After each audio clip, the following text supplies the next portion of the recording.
fanqallo karrayyuu fixuudha tumaasirra gaada bultumirra gaada mutee amma mutee laayyaa alisiree elemoo fi jaarraa akka bakar waaree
السلام عليكم ورحمة الله وبركاته. كم نجح في يا أخي سنين جزر تردف تفكر ولا كم نجين فيانا في عنك سمع الفكاتي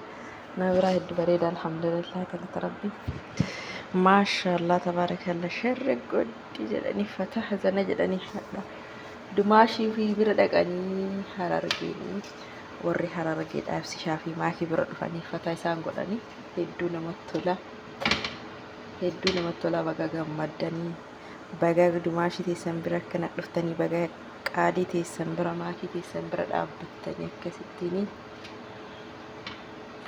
shamba gootanii babbareechitanii guyyaa isaanii mimmidhaaksitanii hinaaftuu isaanii ammoo mudhittiin kottanii isiniin jedha hedduu namatti tola. Dhugaa rabbi dubbachuuf warri miidiyaa kanarraa maakii xiqqeessuuf yaalaa jiran warri ishee xiqqeessuuf yaalaa jiran jechuudha. garaan qorxii sin haa beeku nuti wal jaalanne wal kabajnee wajjin deemaa jirraa kinoo akkanatti fatazanaa jechaa jirraa mudhiyyoo kasiin cittu taate xarqamma sanaa jettu sin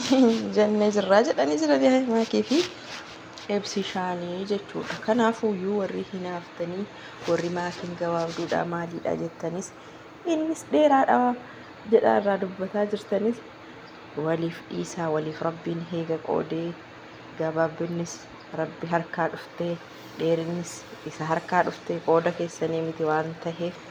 akkasitti hubadhaa isiniin jedhaa qooda keessanii miti waan taheef osoo kennaa namaa kennitan isin taateeti Oromoon tun jechuun namarraa fudhattanii gaafa namni gammadee namarraa deeffattan silaa beekaa dheerinaaf gabaabina illee osoo namaa kennitaniiti akka yaada ilmaan Oromootti jechuudha.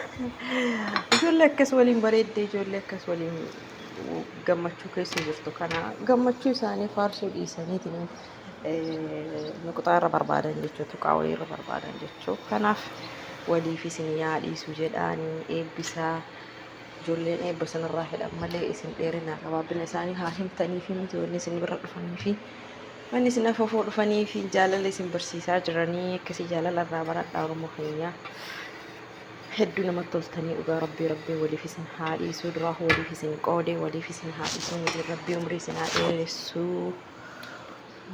horaa diiganaa isiniin jedha gama kiyyaan hedduu takkaaniin isiniif gammada yeroo isin arkuun hedduu gammada miqqanyaan keessan qilee haasentu